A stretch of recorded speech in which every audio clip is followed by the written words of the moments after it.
Think fast, chuckle. No, we had to pause it not on the first frame of this video because we did not want to flashbang our audience. Not yet. Not unless you haven't paid your taxes. Then we might have to deploy more extreme measures. Welcome to CSR Case File 3. That's what we're calling it now. We've come up with names and stuff. No, shit! I already fucked it up. CSR. CRS. Fuck. Content Revenue Service. We're off to a great start. CRS Case File 3. I'm going to be taken out back after this one, I'm sure. But continuing the Broken Ronin arc, and Broken Ronin got pissed off at us after the last video, so we threw a fucking flashbang at us. So last episode, he's about to blanket fire into the office. Oh my god, we've gotten several disturbing calls from a weeaboo who claims he has God in anime on his side, and we've deployed the drones. He keeps telling us he knows where we live, and I find it strange because I also know where I live. Yeah, as an idiot. Yeah, the Pentagon, dumbass.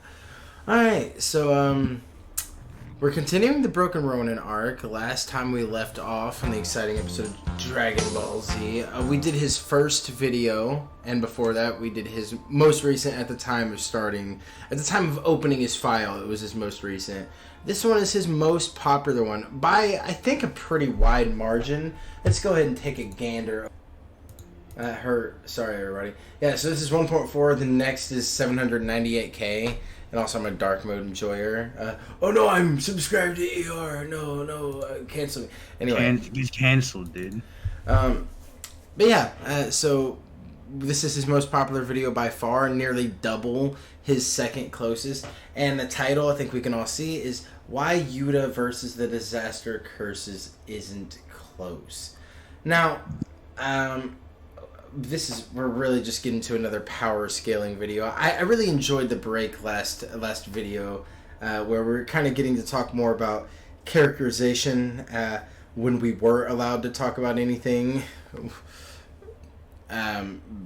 because of all the fucking fluff and just fucking. Well, you know what? All I'm gonna say is I'm really happy that me and you got to enjoy our conversation about this character, because he sure as fuck did not give us any fucking thing to chew on that last episode. I was hungry. So now we're going directly back to our power scaling video, which I don't mind doing. It's just it feels always a little bit more crunchy. It's not what I like to do for the most part.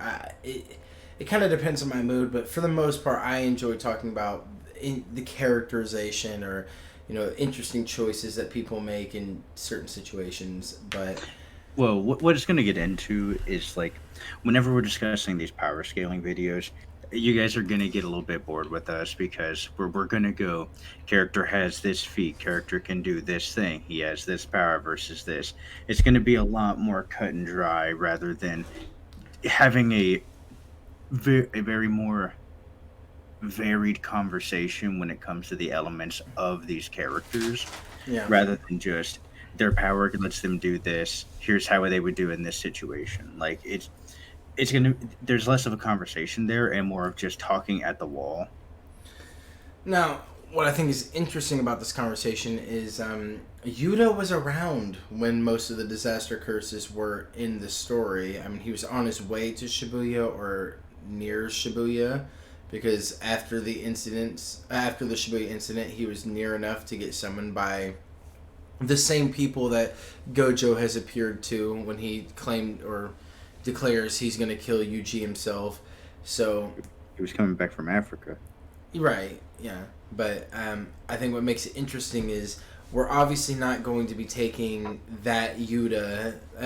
That'd be interesting to say. Like, is this video saying that Yuta, if he had only made it a day earlier, or whatever, he would have been able to just completely wash the disaster spirits? Or are we saying at the time that he made this video, current Yuta solos the disaster spirits? Because that's obviously it's going to be current Yuta. No way is he going to do the more interesting take.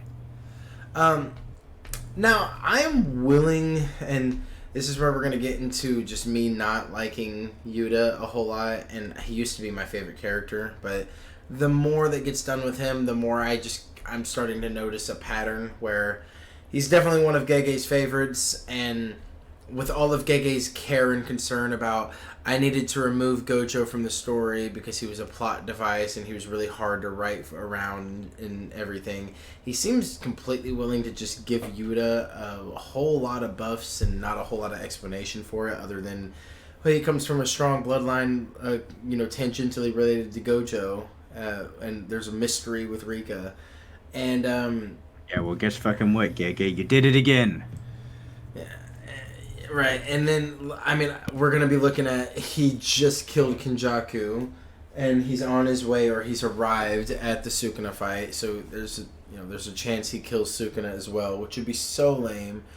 But, saying all that, I think that, current Yuta at the time he wrote this, which I don't know what period, we'd have to actually let him fill in the context for us, if we're just going to get into the conversation of Yuta at the time the Shibuya incident occurred, what are we thinking about how he matches up against the disaster curses? Because I don't think it's an automatic... I don't think that fight is non-close. That fight would be closer. But I think Yuta has his chances. I think he could potentially end up getting walled, and Rika's obviously doing a lot of the heavy lifting in that matchup. Yeah, that was gonna be the first thing I was gonna say. Is like, number one, we have to just accept here that Rika's hard carrying. We need to accept this. The next thing is, does he have a way to deal with idol transfiguration? Because that's the first question I always have to ask whenever we talk about the disaster curses. And we're going to get into the really annoying thing. If they actually did a Mahito versus Yuta fight, which I think there's obvious reasons why he didn't, but just because of how Gege tends to write things, I wouldn't be surprised if Mahito tried to use idol transfiguration on Yuta and Rika, protects his soul. Because, they're soulmates or whatever. Yeah, or to transfigure him, he would have to transfigure Rika, and he can't do that to Rika because she has a whatever, right? Mm-hmm. So it just depends.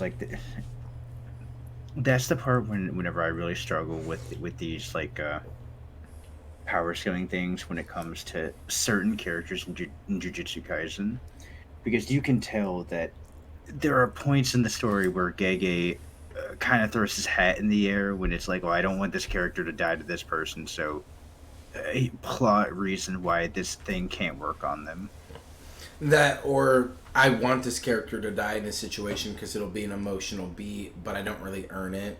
Which, again... man, I wonder what you're referencing. Are you referencing something with reverse curse technique? Oh, man. It's really crazy because I was actually referencing one other thing, but then I realized as I said it would mean another thing. But now I'm realizing it also means that. No, what I was talking about was Mahito running straight at Nobara and touching her by the face, even though she just fought him with the assumption. And you're like, well, she was fighting a Mahito clone that didn't have idol transfiguration. She didn't allow him to touch him the entire time because she didn't know that. So she's fighting him the whole time with the presence or the awareness of mind to not get touched by him. Sees Mahito sprinting right at her, doesn't move and let her touch her by the face. Okay. I was also saying that this could apply to when Jogo speed blitzes Naobito. And and Nobito's the third one that gets hit. So Nobito has time to run and move and he just gets speed trapped. Second fastest sorcerer. Yeah. And not fast by conventional means, fast by hacks means, because Gojo is the only one faster who teleports. We're not saying he is statted to be the second fastest. It's his ability. Then we have Gojo actively healing from his AoE Hollow Purple, so he's actively using RCT. Then he gets cut in half, and he can't RCT from that, even though his brain is whole. And you're like, boo. I don't know. Sorry, dude. It's not my fault. That's what RCT does. Well, he was in shock and he went to the afterlife. You know, that's fucking crazy. It's a really good thing he didn't go into shock and go into the afterlife when Toji sliced him up, huh? Back when he didn't even know what RCT was and he just figured it out on the verge of death. This is compared to a Gojo who's so good at RCT, he can rematerialize an arm an instant after it gets slashed by Maharaga. Man, dude, all I'm going to say is it's a really good thing that Hikari has way higher durability and mental fortitude than Gojo. Hikari can RCT a lightning bolt as it's going through his brain by repairing the front of it as it's passing through. That's how good he can be at RCT. And Hikari should be better than RCT than anyone in the story when he's in jackpot mode. Because he has infinite... Like, what's really interesting, or at least my interpretation of the panel, is when it's describing how he's using RCT, it's almost not even a conventional sense of him actually using the technique of healing himself by using reverse curse technique. The way it's described is he's never mastered RCT. When he's in jackpot, he has so much overflowing infinite cursed energy that happens automatically. It nearly happens automatically. It's just like it's almost like a different character we'd reference who their RCT is near automatic. And when people at home are like, well, what character's referencing? We're talking about a D&D campaign. But there's another character that we could be talking about where, because of their cursed energy situation, they seem to, near instantly have RCT. But, like I have said to you, I think you and Hikari would have that I can't even think of the word. You and Hikari would have that in common in the fact that neither of you are, at least to me, neither of you are actually using the technique as much as you are. It's just happening, yeah. Yeah, the nature of your technique or the nature of your ability, it makes it to where you're replicating it through a different means because of, hacks reasons. For the people at home, we're just referencing a D&D character we've been talking about, so don't worry about that. Yeah, that's for us, not you. Yeah, that's for the premium members. That's for when we're not on the clock, dude. Yeah, hey, unless I be getting that overtime.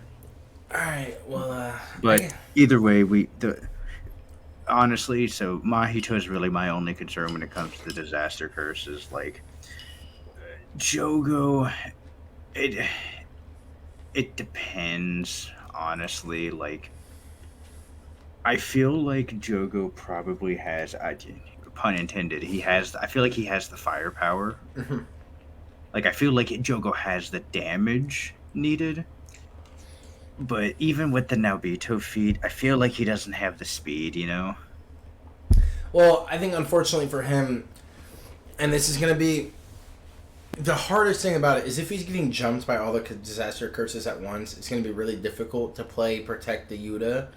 But if we're talking about one-on-one, I don't think Jogo has anything that gets through Rika, unfortunately. She apparently has nearly infinite cursed energy.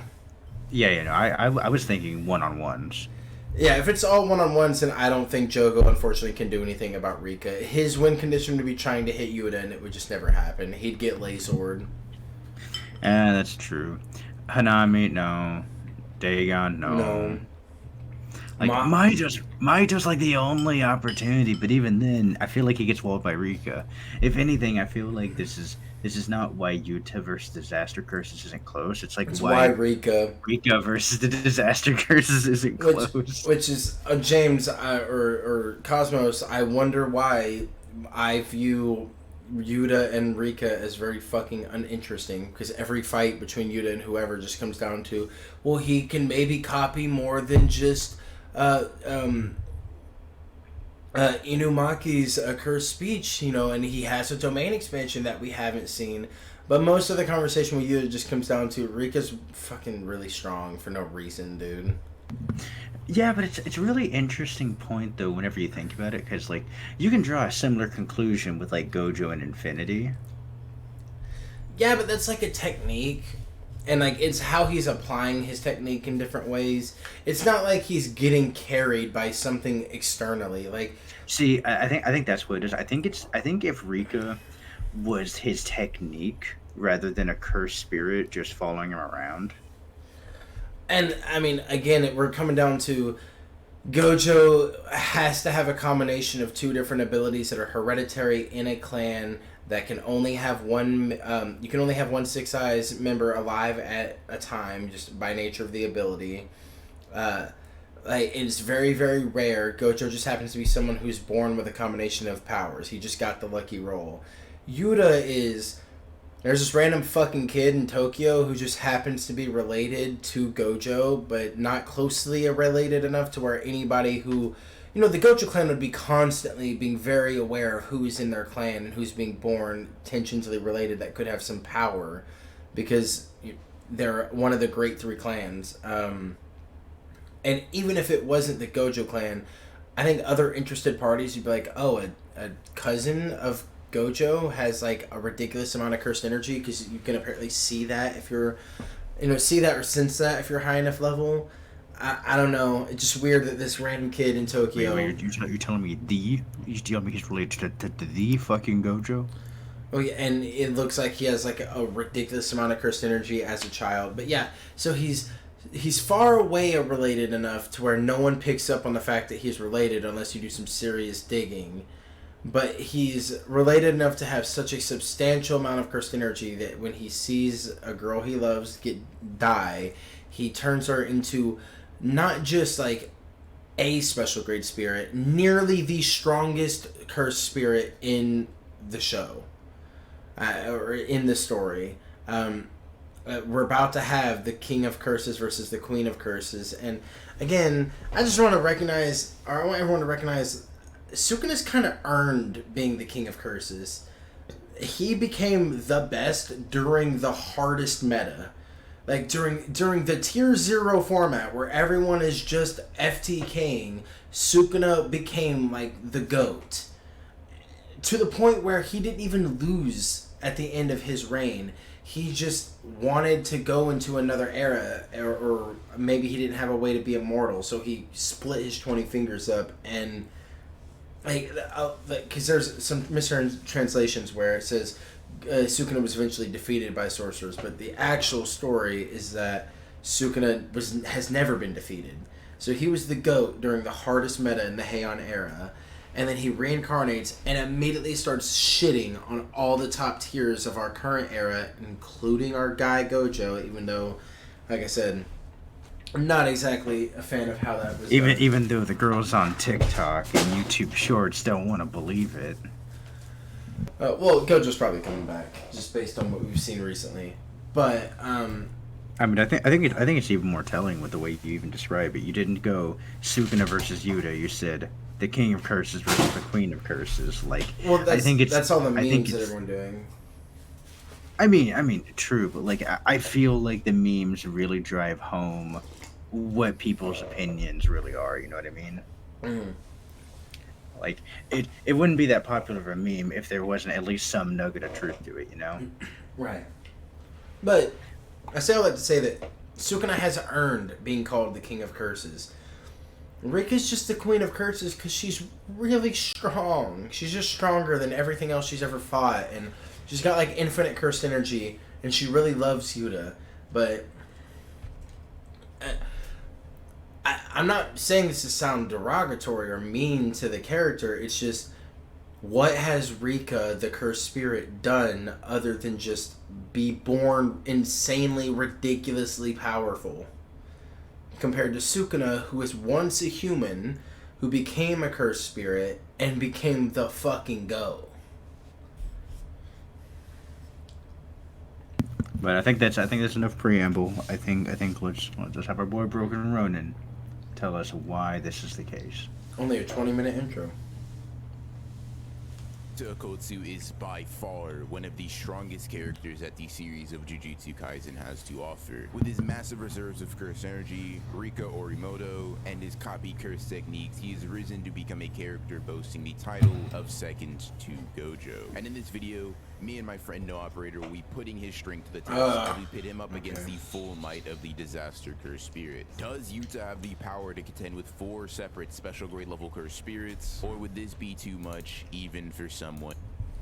Okay, important. Okay, so yeah, we're doing the 4-1v1s. Yeah, he said 4 separate. I just wanted that to be pointed out. And I'm going to be pausing down then so you guys might see the actual watch together layout. Of Yuta's caliber. Okkotsu Yuta, the cursed child, is a natural prodigy in sorcery that has completely carved out his own path to the strongest through sheer force of will and a reliance on the power of others. From the earliest days we have seen of Okkotsu, the child was blessed with overwhelming power, spilling over enough that when... Yeah, I mean, we're kind of... Obviously, this isn't going to be a criticism video, and this is where it's going to be hard to find pauses, because he's just saying everything that's objectively true, but... Again, calling him a prodigy is weird when he's kind of just a Mary Sue. Let's get into this just a little bit while we're here. Well, so, I feel like by nature, though, Mary Sues are gonna almost always be prodigies. You know what I mean? Well, I feel like when you say the word prodigy, it almost implies a level of merit where Mary Sue feels unearned. Like, a Mary Sue's going to be a prodigy at everything, I guess, but even a chess prodigy has to work at it somewhat. I don't know, but... The point I'm trying to get at is, I guess that's what you have to say. He's a prodigy. He's a fast learner. And I just kind of think it's a little bit lame that he can train with Maki Zenin, who, you know, understandably is one of the best hand-to-hand wielders in the verse.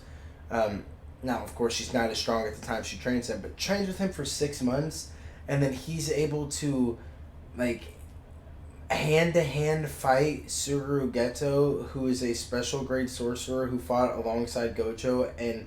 was no, you know, hand-to-hand slouch, was able to, I mean, not do great against Toji, but he was able to fight him and not instantly die, so that's something.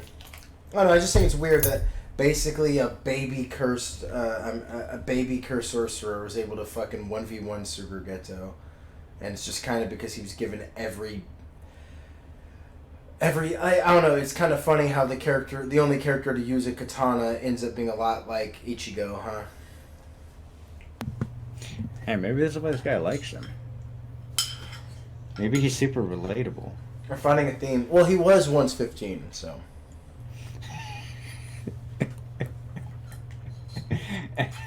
Okay, let's keep watching.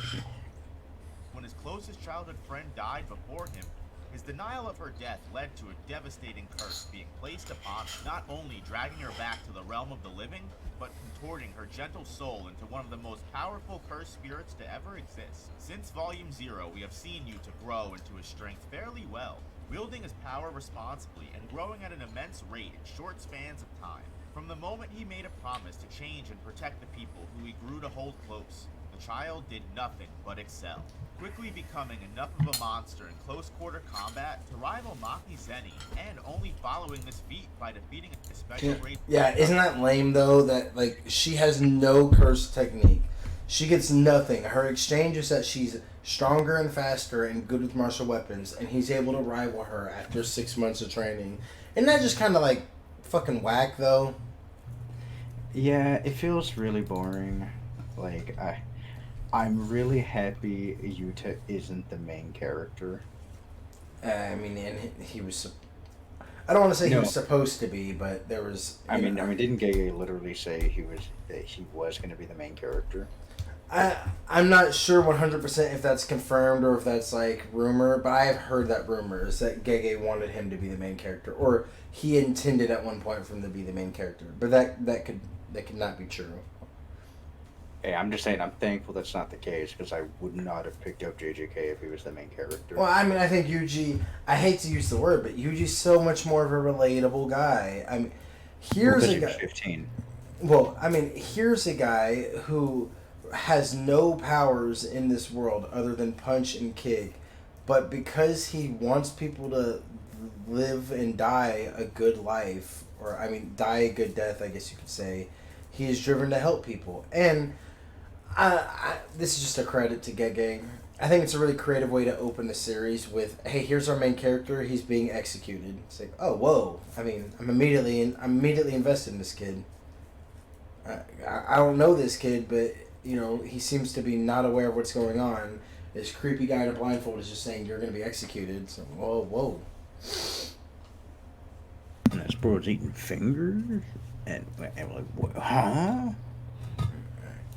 sorcerer in a battle to the death. While in the process of this, he masters reverse curse technique, discovers the core of his cursed energy, begins developing the makings of his own curse technique, and somehow, some way, tames the murderous calamity that is Rika Orimoto's curse.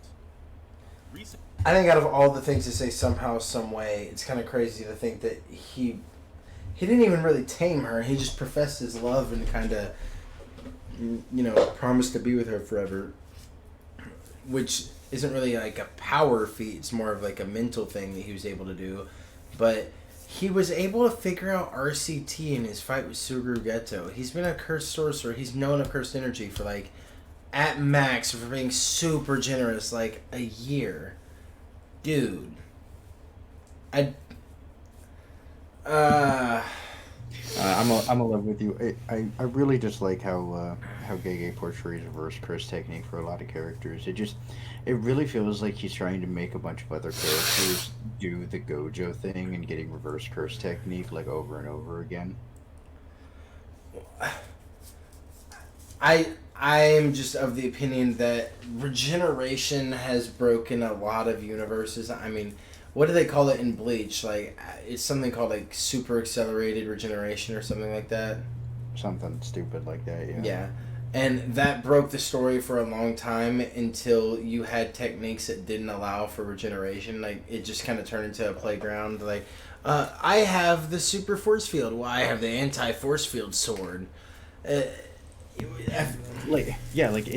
problem, it's such a huge problem having these levels of regeneration and like durability. Like, this would be like if we're watching Dragon Ball and every character has cells regeneration, or it'd be even worse. Every character has booze regeneration, where it's like smoke.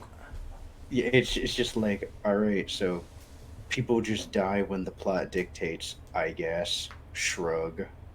Well, and the limitation is, I think it's nice that Hikari is the main exception, but the limitation is supposed to be as long as the head remains intact, as long as the brain isn't destroyed, because the brain is what generates the technique. So as long as the brain isn't destroyed, you can use RCT. That is a good limitation, except for the fact unfortunately, when you destroy the brain, it's kind of an instant kill. So unless you're prepared to end the fight right then and there, you don't really want to be hitting people with the max lethal blow. Like, unfortunately, that's the problem Gege wrote himself into, which is now you have an issue where if it's not a lethal wound, you're going to instantly heal from it, and then every fight just turns into a stamina battle where who's going to run out of cursed energy first, where they can't RCT anymore. Or you have the opposite issue where it's instant lethality, because if you don't use a lethal move, it basically does nothing because they're just going to instantly heal it. Like, you've run into both issues. Well, what happens is you literally put yourself at a crossroads where, like, either the characters, which are like very talented and very good in the job that they do, they would understand that they need to go for hyper lethality because they would know what RCT is.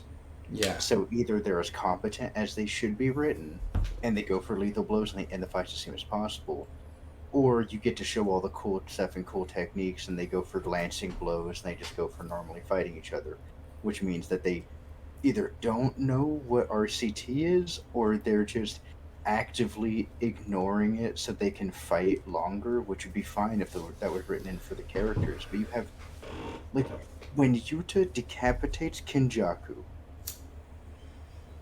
and that's it, and that's all that we see in that moment.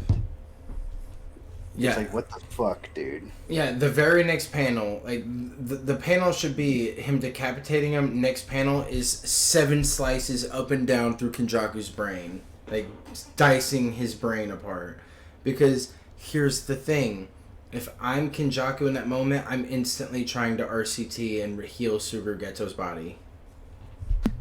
Dude, the moment I see Yuta, I've activated RCT. I don't... Dude, what the fuck? Before he cuts me, I turn it on. Yeah, it's one of those issues with that. And then we're going to get into... Well, then... in that case, then he would have prepared and he would have used the inverted spear of heaven. Like, that would have been the count. There's fixes to this. Why not just have it to where Maki Zinin let Yuta borrow the inverted spear of heaven, which she got from Toji after she raided the Zinin compound or whatever.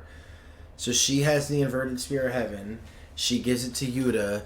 Yuta uses that on Surugeto, and he can't use RCT because he can't use RCT as he's being sliced up because it cancels his techniques or whatever, and then his brain gets destroyed. Like, there are fixes you can do. He should have just never introduced RCT. It just ruined so much of the story. Well, then we're gonna have to go back to the roots of JJK, which I think that Gege had some moments that he really, really wanted to have in his story for the shock value. And one of those moments was when the first special grade spirit popped up, it instantly decapitates Yuji, not decapitate, instantly cuts off one of Yuji's hands. That is something that Gege wanted to get out to shock people.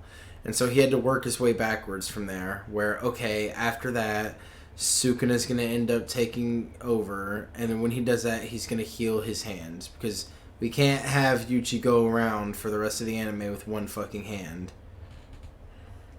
Yeah, but why not?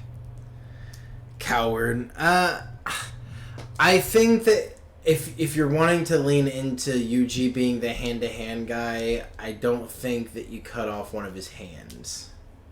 Give him a prosthetic. Give him a prosthetic that when he puts cursed energy into it, he can move it like a normal hand. I mean, I think the easier answer would be you make Shoko an extremely rare, one-of-a-kind special grade. But, like, she's above a special grade. She's kind of the Gojo classification, but for a different reason than Gojo. Yeah, man, I know. I'd be fine if another character had a technique that could heal people. I really dislike the fact that any person can use fucking RCT on command. Now, of course, I'm gonna have people in the comments that are gonna go, "Well, it's not actually it's every fucking important character." Sorry, Well, it's every character of note. Well, it's not every character of note, but it's the problem with it is that it's not necessarily a power threshold or limited to like a type of mastery of technique. All it is an understanding of cursed energy. If you have a high enough level of understanding of cursed energy, and you're a high enough level of like manipulation. So if you're a special grade sorcerer, it's expected that you probably know RCT, and if you don't, it's kind of just like I guess they didn't know. I don't know. Yeah, I just don't think it should have been introduced, and it causes a lot of issues. Again, like we have with Sukuna, and then we have other things, but I think we venture forward. Yeah, we'll go off the long tangent. The cursed child has only begun to leave his Don't call him the cursed child. Ugh, whatever. mark on Jujutsu society, proclaiming himself as Kenjaku's exterminator, the one to replace his sensei as Jujutsu's Man, strongest that really worked sorcerer. out well, huh? Okkotsu Yuta I has guess it only did. further solidified himself in the realm of the strongest after his feats in Sendai, finally able to flex some of the abilities he's teased in his introduction, some being the key word here. Throughout his fights with Kurorushi, Ishigori, and Yuro, Okkotsu Yuta displays his absolute tenacity in battle, capable of adapting to any possible scenario, even without his curse tech. Yuta was able to break a disaster curse level spirit with his bare hands and implode it with positive cursed energy being output from his mouth, shown to also rival Ishigori, who is known as having the highest output of cursed energy ever seen. Yeah, I think that's going to be where we're going to get to the next phase of Jujutsu Kaisen power scaling, where the strongest people are putting out positive energy attacks, and it's going to be really, really bad. It's going to be basically the offensive version of RCT, is going to be just outputting positive energy blasts. Look, dude, you remember the Executioner's Blade? Everyone has it now. Well, yeah, the Executioner's Blade or the Maharaga Blade. Yeah. Yeah, not impressive anymore. with attacks from his sword, as well as his bare hands and energy blasts. He is also shown to be able to change his hand-to-hand style to fit his opponent, remaining a dangerous threat, regardless of if his sword is present or not. Daring enough to use his own limbs as a shield, while also remaining powerful enough to tank the attack as well, and use his reverse curse technique to heal any damage he may take. This explanation doesn't do justice to the massive threat Okkotsu Yuta. Man, dude, I wish I had this guy in my corner as my hype man. Well, I mean, he's saying everything that is true. This is what makes it kind of everyone else or people that really like Yuta might go like, oh wow, he's so cool as he hears this. And I'm just like, yeah, he sure can do everything, huh? Yeah, I'm not saying it's a bad thing. I'm just saying I wish I had someone to hype me up like this. I wish I had someone to gas me up like this, dude. Dude, I'm right here. What are you talking about? Right here, bro. Presents in just a natural flow of battle. For if deemed necessary, Okkotsu is not a true one-man fight. Presented against a group effort, Oh, he is yeah. a powerful enough opponent in general, now fully tamed and able to be fully or only partially manifested. Rika Orimoto was able to provide dangerous support to Yeah, it's just be one of those things like, why are you not always having her out, really? Like, that's just such an anime thing, isn't it? Yeah. Oh, I better put my ring on and power up. Like, bro, she has infinite curse energy or something like bullshit like that. Why wouldn't you just, like, start every fight with...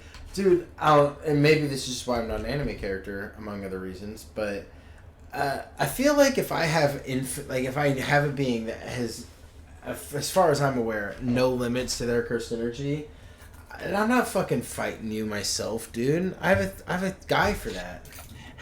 I'm just imagining that they're like, oh yes, it's time for us to fight. Take a Time for us to number. fight, Cosmos. Take a number. Take a number. Take a number. I'm gonna summon my infinite energy. I'm gonna kill you guys in one hit, one fell swoop. What do you mean take a number? You see over there, and you just see like a giant Rika monster just tearing a guy apart. That guy's number 57, and you see like 3 people that are like shaking and crying. That's 58, 59, 60. So you'd be 61. No, how about I just fight you? And then Rika like throws the ragdoll corpse as it cuts the line and starts killing him. But he throws the corpse, and it just like destroys his legs, and he's like, I know RCT. Yeah, you take a minute, man. She's gonna kill these guys real quick. But for real, take a number. She'll get back to you when you're using RCT. You have to take another number. Quite a distance away from the stadium where Rika is defending civilians. Rika is shown to be able to completely stop people like Itadori Yuji in their tracks and fight blow for blow with Ishii. I really like the idea that like Sukuna shows up, and instead of protesting at all, he just quietly and politely takes a number and sits down. Actually, wait, no, hold on, wait.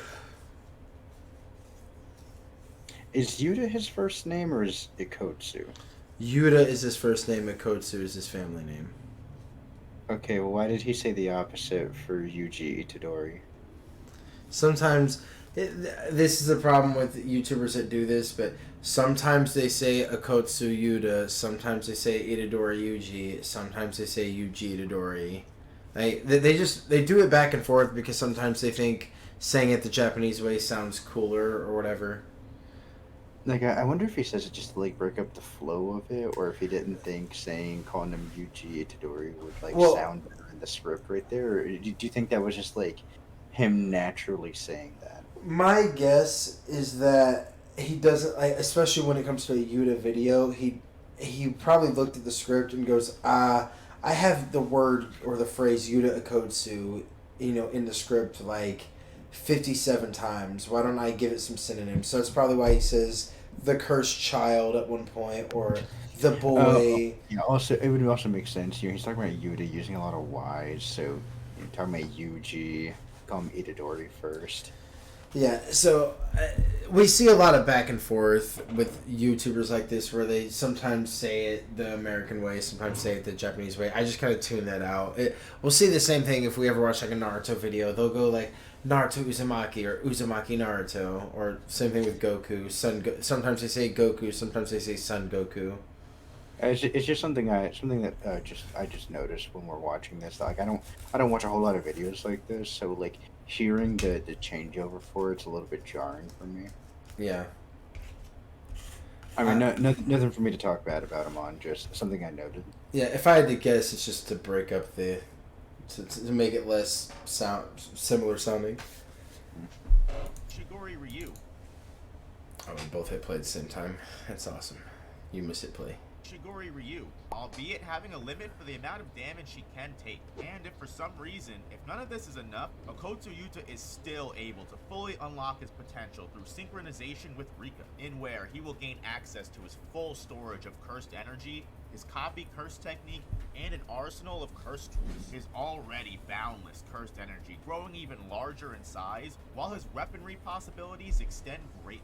His copy technique allows him the ability to utilize the curse techniques of those he has taken some piece of, in any shape or form, mirroring his desire for friendship crazy. and his tendency to lean on his friends for his Oh, God. He's shown to be able to use techniques like curse speech, Drew's orbiting Shikigami, and Euro sky manipulation. Not only is he possibly capable of many more techniques, he also has an entire domain expansion that can be stacked on top of this. I feel as if there's nothing really left to be said. Bringing up the domain expansion is strange, because we don't know what it does yet, and God, I feel like having a copy user in Jujutsu Kaisen is really gonna fuck a lot of the balance, and we haven't seen a whole lot of it, but if he, I don't know what the definition of if he has some piece of, like, I don't know if he actually needs something physically of theirs, but I mean, if we have access to Gojo's body because of Wee Wee's teleportation, then, oh God, dude, I'm gonna be so mad if fucking Gojo tries to use Cleave on Yuta and it like gets stopped by Infinity. Oh. He's like, what? But I used strong cleave. Well, you know, Rika has basically infinite cursed energy, so infinity times infinity. Oh my God, I'd kill myself. But I targeted the space where you're at. But I'm not. But I put an infinity around that space that you're targeting. No, he did something stupid. Like, see, you thought that I was the summoner summoning Rika here, but when we entered this battle, I allowed Rika to fully manifest and allowed myself to unmanifest. Then Rika partially manifested me. That way, I'm never fully existing in any space. That way, your cleave, which was targeting me, which targeted Rika, who was partially here, which I was also partially here, slipped in between us and cleaved nothing. And because it cleaved nothing, it has a rebound effect. Your cleave has to target something. What? No! That's right. Your testicles. You'll never bear children. Oh. I'll just use RCT. You can't use RCT on your balls. But why? Because your head's not intact. And then it like zooms out, and the head of his penis has also been cut off, which was the other weak point for RCT. Yeah. And then it zooms out even further, and we're still in the Kenjaku Takaba fight. And the past like 18 chapters have been just a gag. That would be the best review a Gege could possibly do, is he just lets his writing go to absolute just dog shit, and then it pans out and it's Takaba writing the manga. It's like, boy, sure is glad that's not true. And then just no, he's writing the manga, and then like his manager comes out and he's like, Takaba, this is absolute dog shit that you're putting out. The fans hate it.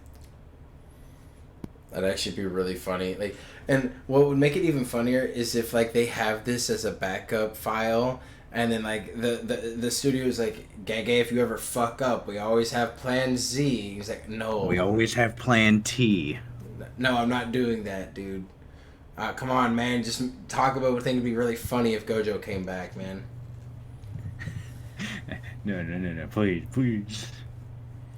Then, second only to Satoru Gojo in pure unnatural strength, Okkotsu Yuta sits atop the hierarchy of the Jujutsu world from the very top, looking down upon the beings below with disinterest.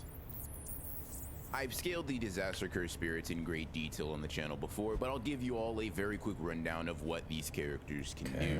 Dagon in his fight is shown to be strong enough to one-shot Maki in a single attack if it were to land, as she states herself. On top of this, Dagon shows enough durability to take on the combined attacks from Naobito, Nanami, and Maki without Playful Cloud. This is rather impressive considering how powerful the strikes of these characters must be in tandem, but it is important to note that Dagon's technique did start to wane after continuous bombardment. However, he was able to take on these characters and their attacks nonetheless. In terms of speed, he's much less impressive considering that even within his own domain expansion, Maki is fast enough to react to an attack from him and block it effectively. The fact that domain expansions are stated to amp these or stats, combined with the fact that pre-awakened Maki of all people was able to react, shows that his speed is likely the least impressive thing. I mean, that's true, but when you say pre-awakened Maki, this is still one of the fastest characters in the verse. She caught a bullet. Hey man, if you're going to scale Percy Jackson to the output of Mount St. Helens, then I'm going to say that you know how much speed and reflexes it takes to be required to catch a bullet? Yeah, can we a hyperscale Maki? Well, look, I understand Gege said he shouldn't have done that, but that has happened in the universe now. And I do believe it to be a plot hole, but unfortunately, this is a criticism we can now levy at all future things. Wow, Maki, it's crazy how you got blitzed by Jogo, but you can react to a point-blank bullet being shot at your fucking face. That means Jogo's bullet level. About him. With his domain sure hit technique in full effect, he's definitely able to compensate for his lackluster speed, but it is important to note that Dagon by no means is a speedster. When it comes to Hanami, his scaling is also very straightforward. When his soul he starts to enjoy the battle, he is powerful enough to survive the combined. Pretty sure Hanami's a female. And genderless curse. Yeah. I mean, like we would say Jogo's a male. Well, I mean, whenever they portray in the in that like a high school thing, whenever they're at the beach, and it portrays them as high school students, Hanami is portrayed as like a schoolgirl. So, hold on, we'll do a Google adventure together, you and I, viewer. Hanami gender. Yeah, Hanami's a female. Stop fucking misgendering Hanami, dude. Don't appreciate it. It's the current year. An onslaught of Yuji and Todo in the Goodwill art. His durability is definitely one of the highest amongst the Disaster Curse spirits. However, in chapter 49, Hanami states that individually, Yuji and Todo have enough power to harm him. The damage isn't nearly enough to threaten his life in a single hit, but it's powerful enough for him to know throughout the fight that they are steadily hitting him. Return the favor though, exchanging blows with Yuji and damaging him as well throughout their battle. We do also see that within this fight, Hanami is able to react to the attacks of Yuji, even when assisted by Boogie Woogie, which definitely speaks to the speed and adaptability of Hanami when given enough. You know the really weird. This is a complete side tangent. You know the thing I think is really interesting about Hanami. What?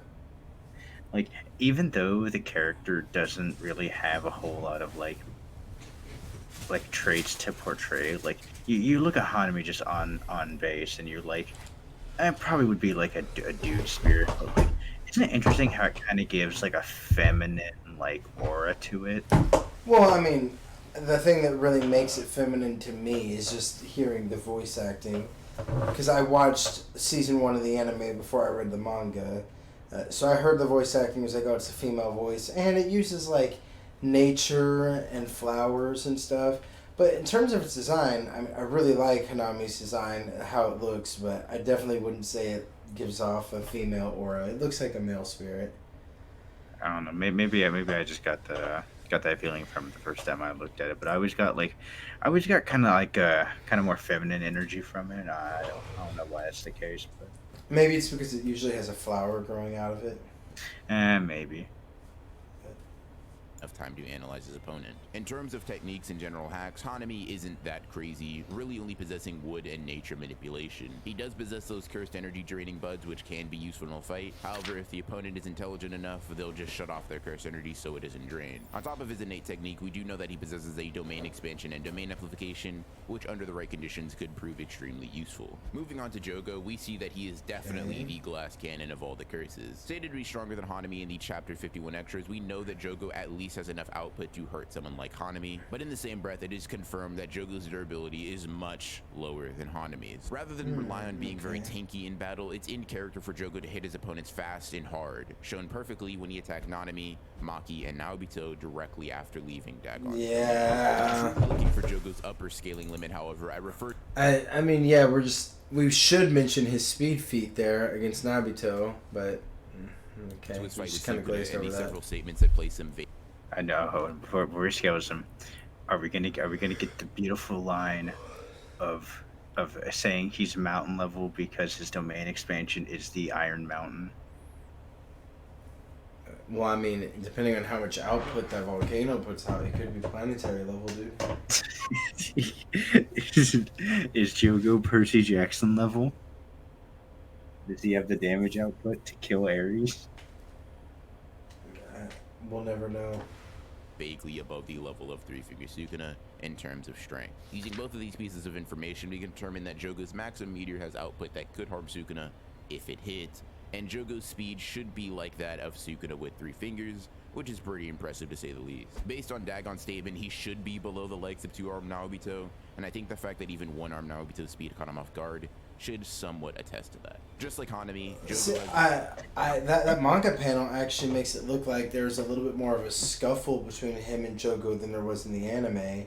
I'll have to go revisit that panel because I don't actually remember, because the anime is what flashes in my mind. God, I hate it. Well, yeah, because it's instantaneous. So, like, I've heard people reference that a lot. Like, so why is it that Nabito with 1 arm is like? Do people downplay his speed? Like Impact with arms just would amp his speed. There's something to be said about the idea that whenever your body isn't whole, your techniques are limited or whatever. So there's the idea that why is it that Todo can't use Boogie Woogie just because he lost one of his hands? Couldn't he just clap it against his belly or something? And, well, but Todo, he does use it versus Mahito with just 1 hand. Well, yeah, he claps someone else's hand, but it seems to like almost require his, and then that burns his hand. But he says like the Boogie Woogie is dead. And I think that's partially because one of his hands is cut off and the other is like burnt up. But theoretically, if his 1 hand healed up, he should be able to boogie woogie against his own belly. But it's They should teach him RCT. It's almost like a mental thing where he needs the ability to clap. There's a few different things. It's not really fully explained, but I guess it's just the idea that if you're weakened, and maybe Naobito can use RCT, maybe not, but I guess the idea would be, hypothetically, when you're weakened and you are losing blood, the ability to manipulate cursed energy is lacking because you're having to use it to keep your body together.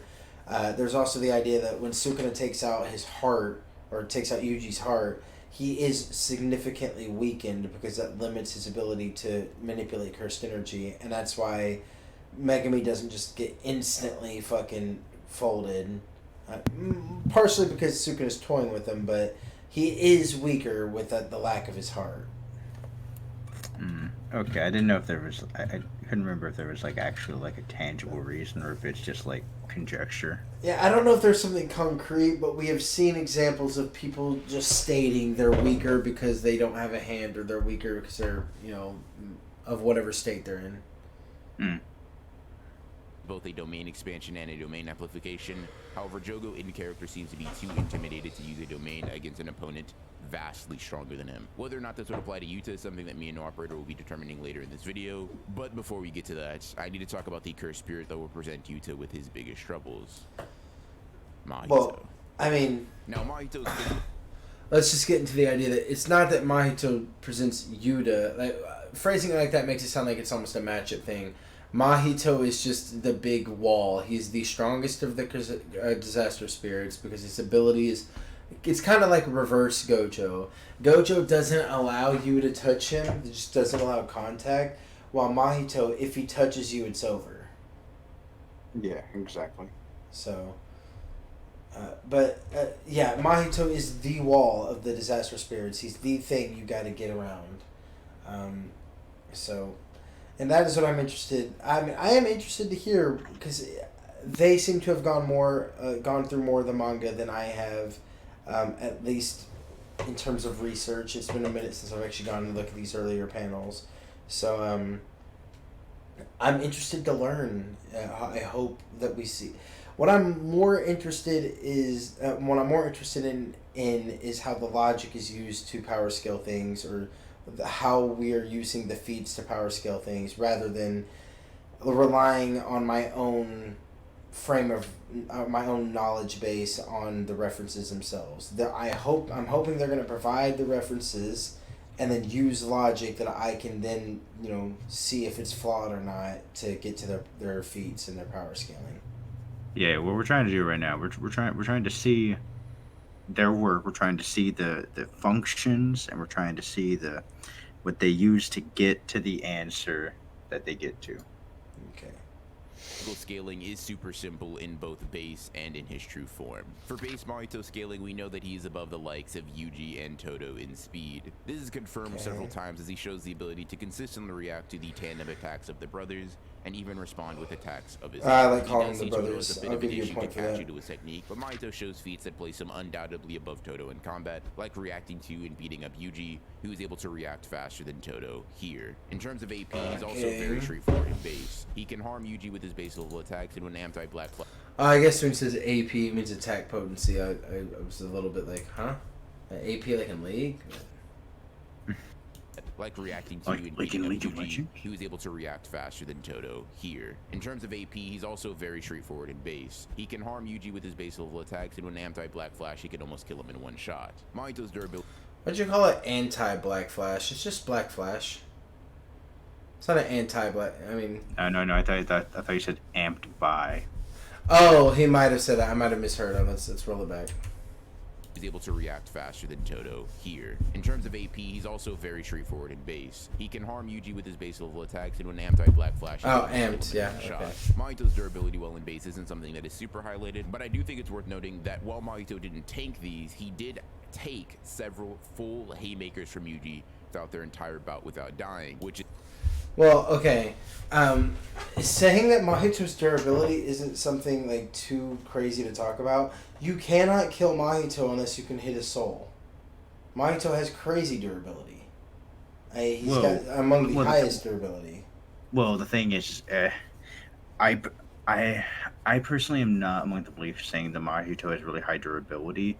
He kind of goes past the concept of durability for the most part.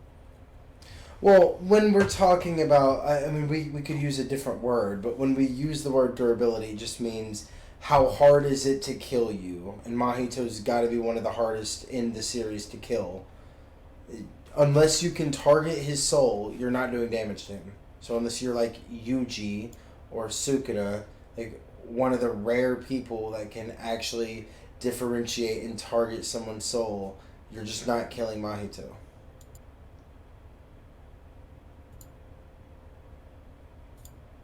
Which isn't something just any character can do. His acts speak for themselves for the most part, honestly. He's invulnerable to the attacks of those who can't attack the soul, he can manipulate other people's soul, and he can use transfigured humans for various dubious reasons. Now, Mahito in base is impressive, but when he's in his true form, he becomes a totally different level of curse altogether. He's stated to get 200% tougher after transforming, and becomes so tough that Yuji's regular attacks do absolutely no damage and get shrugged off, with the gap between them being so large that only a 100% cursed energy Black Flash could finish the job. It's also stated that if Yuji didn't get that clutch Black Flash... And this is just my own thing. Gege needs to relax on the percentages.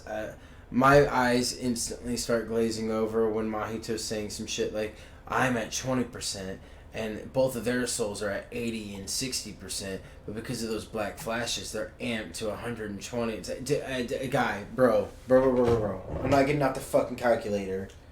Bro, shut up. Glasses emoji. He's at 12.97% of his power. Yeah, like, I feel like if I was in the JJK verse, I would need a fucking, like, League of Legends HUD. Like, show me my buff bar. Holy shit. I would make fun of him. If I was fighting Mahito and he was like, you're up 20% after that Black Flash, I would call him a nerd and give him a noogie, dude. I'd fuck his girl, dude. Dude, I would fuck Hanami. Yeah.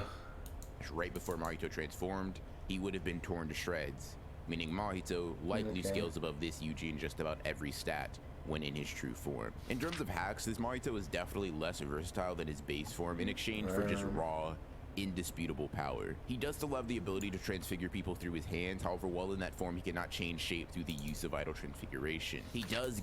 I didn't actually know that. I didn't know that he was unable to change his shape and manipulate his limbs. Why would this be considered his true and strongest form then? Like, being able to manipulate and change your limbs to be really long and crazy and, like, sharp and shit is crazy versatile and good. I mean, it's just like a raw stat increase, but why does this stat increase make it to where he can't fluidly move his body? Because if he had that, he would be too strong. Right. I don't know. It doesn't make sense. Man, doesn't it suck that that's the most accurate answer? It really is, though. To get a really cool set of blades on his elbows that are strong enough to tear through Yuji's flesh, but in comparison to the nigh infinite amount of possibilities in base, true form Mahito is a bit limited in what he can do. With that being said, I have gone over the Disaster Curse's combat potential. Some of them are much, much more dangerous than others. Yeah, I'm really nervous to hear what their counters for the different domain expansions that Yuta's going to be thrown against, because they're just going to say, well, Yuta has a really, really high amount of cursed energy, and so when he casts domain expansion, it'd probably be really actualized and really strong, and he is second to Gojo, as been stated, so his domain expansion's probably stronger and more realized than Mahito or Jogo, so it would just cancel theirs out. I mean, also, he can just have Rika pump ridiculous amounts of curse energy into it. Yeah, and it's like, we don't even know what the domain expansion is, but because we know how fucking wanked Yuta constantly gets, we just know his domain expansion is going to be stronger than theirs. And like, at a minimum, he's going to be able to cancel out their domains, just at a minimum. And that's so lame, because I'm actually much more invested in the idea that, and this is just a criticism of maybe how the domain expansion system works, but I wouldn't have it be where the more realized domain expansion cancels the other out. I would just make it to where the more realized domain expansion has stronger effects, or maybe the more realized domain expansion has its sure hit effect still, like all the abilities used are sure hit still, but the other weaker domain expansion can no longer sure hit because it's weaker, but it can still use its abilities, and you can still have like matchups. So maybe a weaker quote-unquote domain expansion has a better matchup against the stronger domain expansion, so you could have a more even playing field. You could have interesting stuff like that, but just making it to where one person can outstat you and cancel your ult is kind of lame. just raw, just beats you. Well, but all of them yeah, it'd be like you're about to Darius R Mord, and then Mord just R's you, and your R's gone. You're like, oh. Alright. Guess I'll die. Gwen is immune. Fizzy. Yeah, but it's not even... It's domain expansion. Go fuck yourself. But all of them pose a major threat to characters that exist within Jujutsu Kaisen. The question is, are they strong enough to contend with Yuta Okkotsu himself? Don't do that. Don't do that. I can hear you. Don't put the words. You when you put text on screen, you're wanting to put text on screen that is important that I read as I listen to you. Something that it could be a quote from a character, or it could be maybe a different way of rephrasing what you're saying, or maybe I don't need to read the words that you are saying as you say them. I'm not watching you on mute. It's okay. I mean, main thing I'm gonna zoom in on is can Yuta himself. Oh, so we're not counting Rika? Well, it's not. They're not saying it like that. They're not saying Yuta himself. They're like using it almost like are they able to beat the man himself? You know, like they're like, even in the phrasing of their matchup, they're making Yuta seem like the, you know, they're making, yeah, the favored winner, which I don't think it's as simple as all that, but I think we did get our answer. We're not taking, Shibuya incident period Yuta. We're taking current Yuta, which that makes it a lot less interesting. And I mean, I don't want to say I don't understand why this is your most popular, but when I hear that's the premise of current manga Yuta fighting Shibuya incident disaster spirits, I'm like, I fucking hope so. I fucking hope Yuta can beat them, otherwise we're in trouble. It's just like, man, dude, can Kashimo beat the disaster curses? I should hope so, dumbass. Road work ahead? I sure hope it does. Yeah, just like, no, I totally see what you're getting at. It's like, it's so fucking boring. Just like, especially because, like, yeah, the disaster curses are out of the story, but like, it's so boring to match them up versus the main man himself. Well, I mean, it doesn't seem really even fair. Yuta got to experience the Culling Games and the Yuji Extermination arc, which are both periods where he got to fight against way stronger opponents than the Disaster Spirits ever got to fight, except for when they got fucking executed. Like, all the Disaster Spirits fought, like, low-level students, basically, or normal humans. Then they fought Gojo, got instantly killed, or they fought fucking Sukuna, got instantly killed, or they got absorbed by Kenjaku. None of them got to fight Kashimo or Hikari and really explore their limits and evolve. You just gotten the past like 2 or 3 months to fight really strong people and get stronger. I don't think it's fair to go. Now, how does he fight against these people that fucking were dead by the time Yuta even arrived in Japan? But yeah, I mean, we'll see if this gives me the vibes of the meta has been getting cooked up in these 2 months of like extreme competition, and Yuta goes back in time before the format was solved and shits on these guys. Oh, you can see that visual glitch. That's crazy. Look at that. That was weird.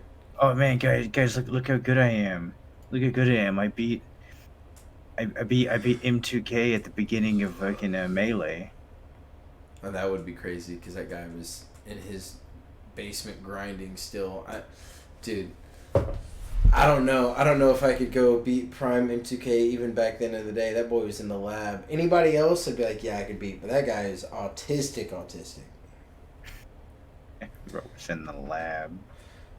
Dude, I'm convinced that Prime M2K beats fucking current or any version. That guy was a different human. The guy was inhuman. We called him the robot for a while. Demon time. One thing to focus Also, I like how it gave us almost like an intro card, and we're halfway through the video. Especially, I do like the cut in the interim.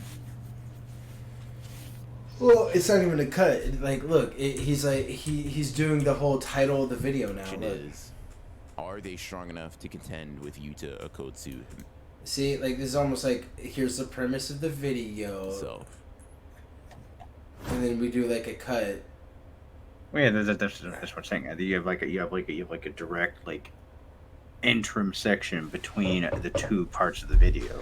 Well, yeah, but it doesn't feel like 2 parts of the video. It feels like half of the video was intro for a 10-minute. Like, it doesn't feel like this is part 1 and part 2, like an anime will kind of do, where it's like an. It just feels like a 10-minute preamble to the video.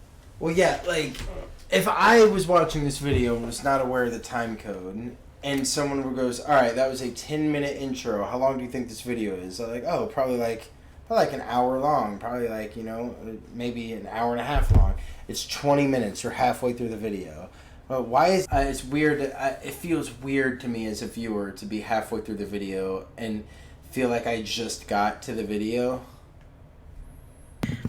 Well, also especially because he's already said that he's already cut. Like, this obviously seems like a topic that he does multiple times with different characters. So, this first 10 minutes, it feels like, aside from it being the preamble to this, you're already getting information that you, as a regular viewer, would have gotten many times over. Well, yeah, so if you're a regular watcher of his channel, those first 10 minutes felt extra redundant to you. But even as a non-new viewer, that felt redundant.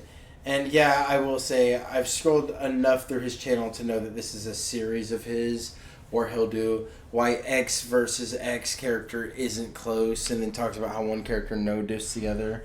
And it seems to do well view-wise, but for the life of me, I can't even understand how on paper you could think that's an interesting talking point.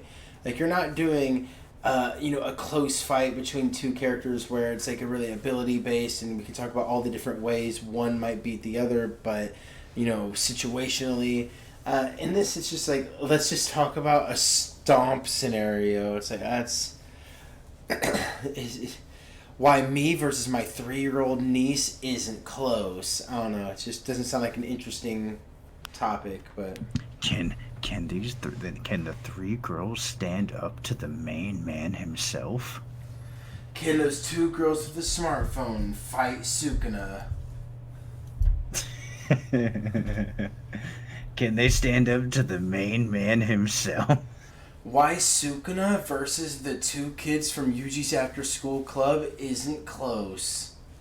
Because Sukuna would fall in love, but he would learn empathy. Yeah, Those guys are awesome. Yeah, dude, they were really... we'll never see those characters again, but I really like them. They're both nice to Yuji. Last time. Yeah, dude, we could have had a Bleach thing where the one guy in his club turned out to be a Chad, and she was like the Orihime. We could have gone that route. Different. No, now we have to go down the despair route. You are my special. One thing to focus on is the vast gap that exists between beings that hold the title of special grade. What makes a cursed spirit a special grade is not at all comparable to the criteria that separates special grade sorcerers from an upper level grade 1 veteran. The point being made here is that, in simple terms, only something capable of qualifying as an absolute stop doing this. Also, you spelled... with reaching these... Okay, well, now we get to do this, so hold on. First of all, I don't need to see the text one word at a time. That took you time to edit. Why'd you do that? One veteran. The point being made here is that, in simple terms, only something capable of qualifying as an absolute... You spelled anomaly wrong. This is why we don't want to spell things out. Because now you make mistakes like this. Now you're looking stupid. Wait. Now you're looking stupid, and I'm going to use this as the thumbnail. Now look at you. You got Gojo with Animoli on the screen. Now look at what you've done. Look at what you've done. I've got you full screen. Now look at what you've done. Oh, I didn't even notice that he misspelled anomaly. Yeah, this is why you don't want to put one word at a time. How did you not catch this, dude? You edited one word at a time. How did you not catch this? Oh, dude, this... Animally, dude. I'm gonna get something to drink. You take your time. Dude, and he has it in front of the main man himself, the Animoli. The Animoli himself, dude. I'm something of an Animoli myself. God damn it. Bro. Entertainment. No, dude. First we catch you on first Google search misinterpreting the data. Then we get you being a 15-year-old. Now we catch you with the Animoli status as you're pushing the fucking the text flashcards in front of my face like I can't fucking read them. Like I'm some sort of studio audience as you're just flipping the cards in front of me, telling me to read them really quick. Oh, dude. No. Do you know how much of a fine this is gonna be? Well, like I was just saying, I was kind of sighing at the coffee machine as I got this. You know, I passed Greg on the way to the water cooler, and I was just telling him, dude, the amount. Did Greg fucking say this? Did you show fucking Greg this? I showed Greg the Animoli, dude. He had a great chuckle. He actually took a picture of it. And he sent it to the supervisor. But God damn it. Well, he does that. You know, he gets in good with him, or gets in good with him. Who, you know. Yeah, I know. Just fuck, man. Yeah. Next case file, we're gonna have to be a little bit on our better behavior because of that, because they'll probably be watching. But anyway, so yeah, I was kind of telling him, like, man, the amount of penalties we've had to throw on this, because yeah, you've had all of those, but we also have the amount of time we've been wasting. In the last video, the amount of time that was wasted repeating the same thing over and over, and we're halfway through this video and we've just now started it. And one of the first things you've done in the video that you've just basically started through your 10-minute intro is you misspell a word. Like, man, the penalties on this, oh man. Like, okay, it seems like we're really harping on this, but when you, if this was like a block of text, we would have just went, oh, you misspelled the word, whatever. The fact that you're putting it in our face, one by one, and you can't take the time. There are a million plus views on this. Hold on. I'm pausing this fucking audit. Did anyone say anything in the comments about this? Dude, 100% no. JJK readers don't know how to read. Or JJK fans don't know how to read, dude. Alright, Control F. No, they didn't. Spell anomaly the right way, see if anybody... Instead of doing animoli, try anomaly. Instead of an animoli. Instead of animoli. Dude, I mean, I can't not use this as a thumbnail. It has Gojo behind it and animoli, dude. No, none of them sold it right either. Oh, it's so funny. No, none of the comments even bring it up. Oh, good. It's really funny. Man, dude, I bet. You know, be the funniest part is if he didn't notice this. It's almost a little bit more based that he did it on purpose. Yeah, actually, Broken Ronin, if you did this on purpose, please comment on our video and tell us if you did it on purpose. If you did, we will actually take the fee away. Well, we're not going to take the fee away, but I'll reduce the fee by a certain amount as a discount, just because I think it's funny. But, you know, yeah, we don't make the rules here. We are going to get our ass chewed out for that, but I think it's worth it. It'll get taken out of our check, so. Yeah, we'll just work a bit extra overtime, huh? Anomaly in the Jujutsu world is credible with reaching these heights. Even among curse spirits, there is a clear separation in strength between creatures like the Finger Bearers and the literal embodiment of humanity's deepest and most expansive fears. Set apart from the rest, the title of disaster is not wasted on the four spirits. That being said, even among their own ranks, someone like Mahito presents a much larger threat than his counterparts, regardless of the role he plays. Solo or as backup, the versatility and challenge he adds to a fight. Yeah, I feel like this is where we're getting to the level of, God, I'm really glad I'm not a React streamer, because, man, how can people sit there and watch someone's whole video or watch someone's whole stream or whatever, or watch multiple seasons of an anime on recording and just be totally comfortable not saying anything? Because I'll let 30 seconds go by where I'm almost having to be like, yeah, that's all true, just so people know that I'm here and that I'm not, you know. I mean, especially the problem is because we've been talking about this. We've already detailed out the exact thing he's saying. We're basically waiting for him to get past the point that we've already said. Yeah, because we'll pause and we'll go, okay, he's going to get to this concept. I wonder if he's going to talk about blah, blah, blah, blah, blah, blah, blah. And then when he kind of gets near that, we're like, well, yeah, we kind of covered that already. Catch up, dude. Why don't you just account for the fact we're going to pause and talk about the thing? And talk about the video, yeah. Why can't you account for this? Advantages for him and his team. Why does any of this matter? Well, the important question is, if That even question mark among the looked weird. powerful, there exist outliers, characters who excel well beyond the mold of just dangerous foes. Mahito being an excellent example of this. Saying that That's 4 weird special zoom grades are out. going up against 1 special grade doesn't necessarily mean much, does it? When an unstoppable force meets an immovable object, friction is inevitable.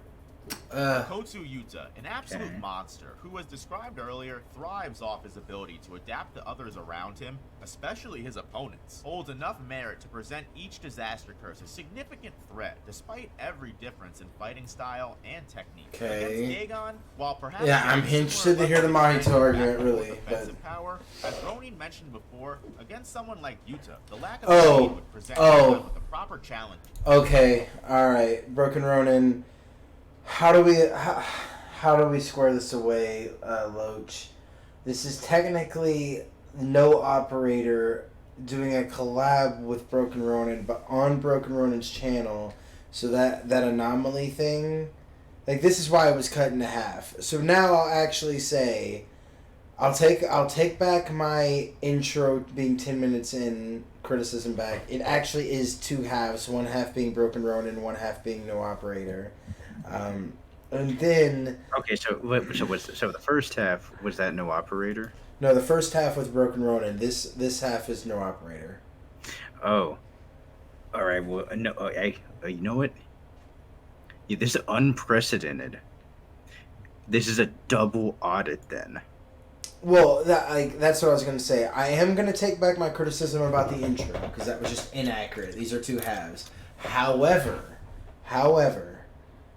no operator, because you hosted no operator on your channel and you okayed this video to be published on your channel, you also are going to get hit with the anomaly criticism because you should have caught that as well. Yeah, the thing I will say, you have no operator here listed as a dependent. Yeah. So any mistakes he makes on his form is liable for, corrections on your form. Yeah, this on your channel. You filed as head of household, so Yeah. I Next mean, time, look over his work a little bit closer. yeah, it's going on your channel, man. I mean, you receive the content. We don't know how that revenue was split between you two, but we know that the return will be split between you two. So Yeah, fees and all. yeah.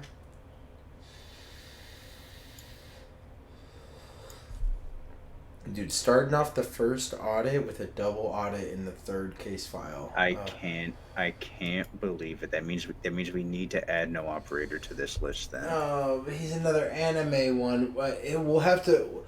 Okay, this is what we'll do. Well, we'll put a pin in no operator. Well, what we'll say is, whenever it's time to come back around to the anime YouTube sphere, perhaps no operator will be the next one. Yeah, no operator. You will be our next one. Yeah, I'm pulling out the docket right now. Oh, you've been added. Of course, it'll be a random audit. We would never selectively target people. Yeah, we would never selectively target as you hear me type your name down. Yeah, it'll be a fucking random audit, all right.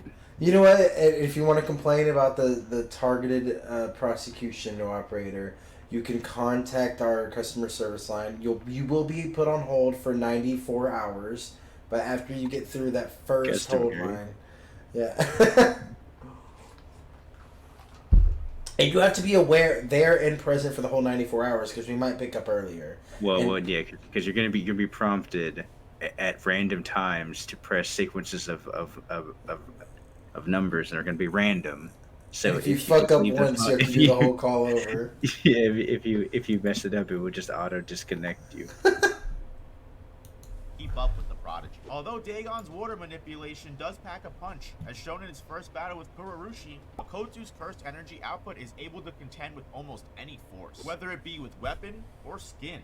Yuta's determination to reach an enemy cannot be denied. Now, not just even Dagon, but all of our disaster curses have been shown to be able to handle multiple high-level threats at once and keep their composure. Both Hanami and Mahito have fought 2-on-1s and provided enough offensive power to keep both enemies busy. Hanami was even able to deduce Boogie Woogie's tricks, and Mahito is just a monstrous force capable of splitting himself into clone, or using his near-endless storage to transfix. Capable of splitting himself into clone. I mean, I'm obviously just nitpicking, kind of being a dick, but I just think it's funny. Just and shadow clone jutsu, and with Naruto's ability, he can split himself into multiple clone. All right, we can resume whenever. Yeah, I don't know if you heard the last thing he said, but he said Mahito has a crazy ability to split himself into clone. Into clone. All right, let's roll it back. Yeah. Dagon, but all of our disaster curses have been shown to be able to handle multiple high-level threats at once and keep their composure. Both Hanami and Mahito have fought 2-on-1s and provided enough offensive power to keep both enemies busy. Hanami was even able to deduce Boogie Woogie's tricks, and Mahito is just a monstrous force capable of splitting himself into clone. Or also, is it just me or just this second half of the video feel a lot less natural with him talking? Yeah, it feels like he's trying to put on something where he's trying to talk like more fancy or more educated than he is. Or like he's trying to exaggerate his speech, but it doesn't come naturally to him. And then it sounds really disingenuous. It sounds forced, yeah. And then some of it's just inaccurate. Like, Hanami wasn't able to deduce Boogie Woogie's tricks. Toto was fucking telling him, dude. Like... no. Trevor, it's just like Ippo fighting someone, and like during the training thing, he goes like, so basically what I do is I use this move called the Dempsey roll, where I alternate back and forth, and I use that momentum both to dodge punches, but also to generate power as I punch back and forth.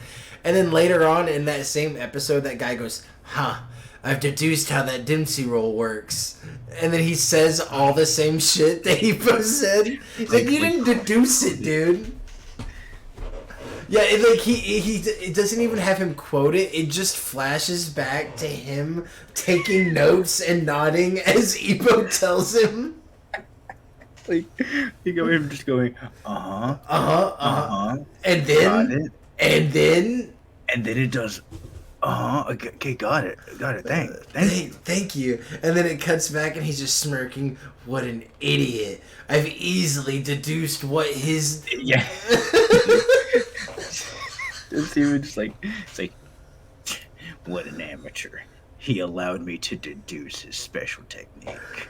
Yeah, like Hanami was able to deduce Toto's technique as Toto like basically sent him a fucking twit longer of what his ability does with lies and everything. Yeah, man. Yeah, dude. Yeah, Hanami really deduced it whenever he fell for the fucking lie that Toto said. Dude, Batman better look out. We got a new world's greatest detective. I'll tell you what. Bro, we got the fucking Riddler over here. Hanami could have found out who the owner of the Death Note was as long as Kira came up to him and was like, "This is what the Death Note does."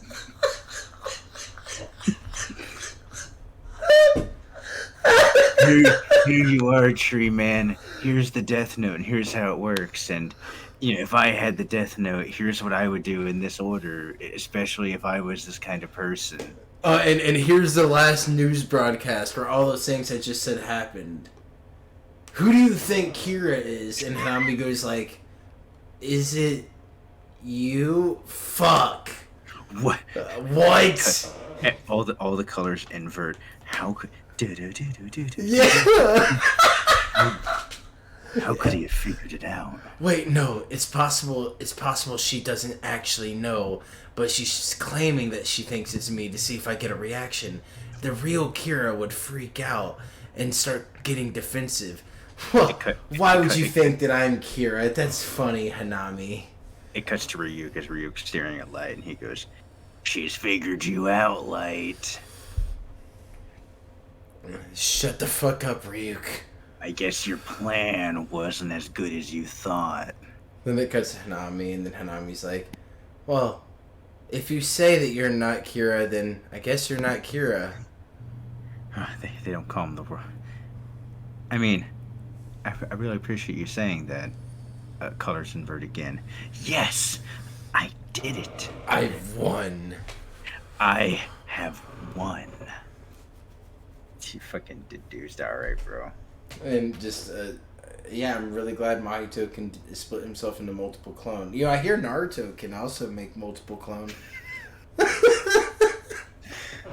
Man, it's so weird. Like, the beginning of this video had, like, really tight script writing. It was alright. We had a few nitpicks here and there. We need to start getting, we need to actually start doing a point system. Well, I mean, we'll get to thank God for fucking Broken Ronin, dude. Thank God we're not doing point system right now. Yeah, I like how as we keep updating the case files, we figure better ways of noting it down. I actually do like the idea of in the future doing like a +1, a -1, or a 0. Like, when I feel like it's pretty fair to say the first half of this video was pretty tight when it comes to script writing. We didn't have like any glaring issues. I didn't see any spelling errors, especially because he didn't flash fucking words on the screen. He didn't really misspeak a whole lot. Like, here's what I think. I 100% think that these two sections were probably written by particular people in this. Well, what I'll say is, I definitely think the issues with the first half of the video require more attention, whereas the flaws in the second half of the video are definitely just more on their face bad. You know, if you see anomaly flashed up on the screen, you're like, well, that's not how that word's spelled. And then, you know, you hear clone and you kind of like just giggle a little bit. But I definitely remember the first half of the video having its fair share of like just objectively wrong things. But for the most part, it's just kind of, yeah, we're lining up the premise and this is all the things Yuta can do. What I'm making here is going through each individual curse and how they compare to Okkotsu is honestly just pointless. They each present Yuta with a decent enough opposition that all of them would be capable opponents in their own right. It would take hours to discuss and evaluate each individual disaster and how they would act around Yuta. Frankly, it would be easier to work backwards. Okkotsu Yuta defeats all 4 of the disaster curses because none of them would be able to bring him down. Case closed. To be honest, I don't even think if they were all to team up and come at Yuta at once, they would stand a chance. Whoa. Okay. Because remember how we were talking about earlier, how Yuta is a little bit of the thing you would target in the pair of them. That you would be trying to hit him with a lot of the abilities, and Rika would be playing, you know, protect the Yuta. But I guess if we're talking about current manga Yuta fighting all of the cursed spirits at once, I guess I'd have to be like, I should fucking hope so. He's trying to fight Sukuna right now. So I was about to say, because any person that would disagree with that is like, okay, so do you think the 4 disaster curses could jump Sukuna? It's like, well, no. So, well, like, that's where I instantly get to. I forget that we're not doing the fun conversation where it's Shibuya Incident Yuta fighting Shibuya Incident Cursed Spirits. I forget this is just the really boring one. I forgot we're in the reality where we're doing boring shit instead of like an interesting conversation. And the reason is, well, it seems Yuta Okkotsu just wouldn't allow any other outcome. Another way to phrase that would be, Yuta has... Why phrase it like that? Just, Yuta wouldn't lose because Yuta would not allow that. Me personally... He would kill me, the YouTuber. Me personally, I wouldn't allow that, and neither would Yuta. Now, if you're thinking that Yuta would lose, Yuta would win, because Yuta would decide that he would win.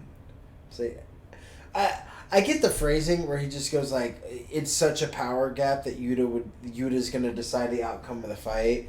But when you phrase it like that, it just kind of sounds funny. Like, there will be no other outcome because Yuta will make it that outcome. I don't know. It's just not great phrasing. And the reason is, well, it seems Yuta Okkotsu just wouldn't allow any other outcome. Another way to phrase that would be, Yuta has... Why phrase it like that? Just, Yuta wouldn't lose because Yuta would not allow that. Neither would Yuta. Now, if you're thinking that Yuta would lose, Yuta would lose, because Yuta would decide the outcome of the fight. But when you phrase it like that, it just kind of sounds funny. Like, there will be no other outcome because Yuta will make it that outcome. I don't know. It's just not great phrasing. What's your take on that? It's just wacky. I really hope Yuta Okkotsu will let us post this video. Sukuna's got dope tattoos. You ever just stop and pause and go like, man, you got some nice tattoos, bud. Yeah, I'm just gonna let the silence of that statement just You know, like if you were walking down the street, you were going to the gym, and you saw a dude tatted up like Sukuna, like you wouldn't say shit. anything. Yeah, you wouldn't say shit. That guy would fuck you up. I mean, maybe He'd strong cleave the shit out of you, bro. you put that with a knife in real life. Oh, As an answer for anything and everything, the disaster curses can and will throw it. You know, I'm just Dagon's wondering- Massive water attacks. Haname's does Yuji have the black undertones to his hair, or does that only come out when he's Sukuna'd? You know what I'm talking about? Where like, if we go back, you can see that parts of Sukuna's hair or Yuji's hair were like blackened at the bottom. I think that might just be like a Sukuna thing.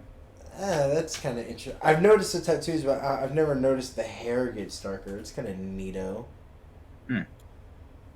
manipulated forest strikes, and even Jogo's coordinated fire or lava blast. We're just from his desperate to get to display the end of this Sendai 20-minute Colony video. alone, a powerful Trying. technique does not grant you the win against a I can technical tell because you fighter don't want like to pause. fast enough to dodge any of their attacks, shown from any previous fights the disaster curses have had with lower level sorcerers. Even if contact is made, Yuta would be capable of withstanding the damage. Even the strongest curse in the elemental trio, Jogo, would have trouble piercing the shield provided to Yuta by his boundless cursed energy. And Yuta's reverse curse technique honestly puts both human and curse on equal levels of regeneration for once in the series. Ugh. Speaking of reverse curse technique, as we've seen from his defeat of Kurorushi, as well as remarks from Sukuna on the dangers of positive energy when existing as a cursed spirit, Yuta's ability to output positive energy adds a much more dangerous aspect to the fight from the elemental disaster's attacks. Oh, you know what? And Hey, Okkotsu's hand-to-hand exceeding anything the three... I'm gonna give you a thumbs up to this.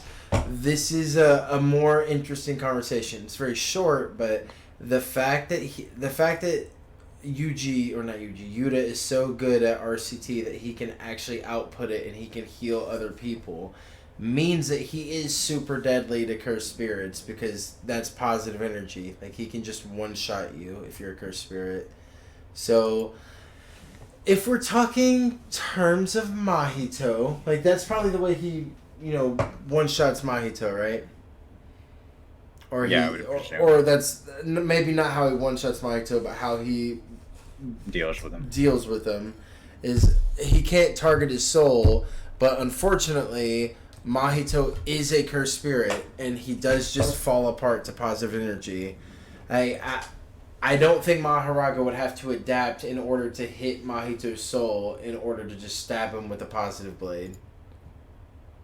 So, okay, fair enough.